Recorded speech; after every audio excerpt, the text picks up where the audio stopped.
యేసుక్రీస్తు ఈ లోకానికి వచ్చాడు, రక్షకుడిగా వచ్చాడు. ఆయన ప్రపంచాన్ని పరిపాలించిన దేవుడు. అయినప్పటికీ తాను ఏర్పరచుకున్న 12 మంది శిష్యుల్లో సైతానుగాడు ఒకరిని లోపరుచుకున్నాడు. ఆ ఒక్కడిని 30 వెండి నాణేలకు చెప్పండి కొనేశాడు. ఆ ఒక్కడు ఏం చేశాడయ్యా అంటే లోకరక్షకుడని యేసుక్రీస్తును 30 వెండి నాణేలకు కకృతిపడి రోమా సైన్యానికి అప్పగించేశాడు.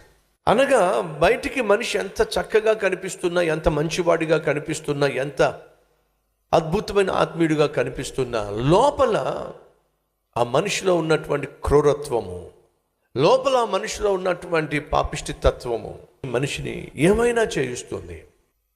దేవుని చిత్తానికి, దేవుని ఉద్దేశానికి వ్యతిరేకంగా నువ్వు షార్ట్ కట్ మెథడ్లో ఉద్యోగంలో పైకి రావాలని ప్రయత్నం చేస్తున్నా, షార్ట్ కట్ మెథడ్లో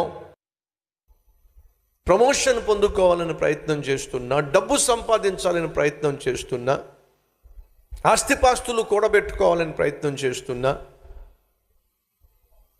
నీ జీవితంలో పైకి రావాలని ప్రయత్నం చేస్తున్నా, దయచేసి విను. ఆ షార్ట్ కట్ మెథడ్ ఎప్పటికైనా సరే నీకు ప్రమాదాన్ని తీసుకొస్తుంది.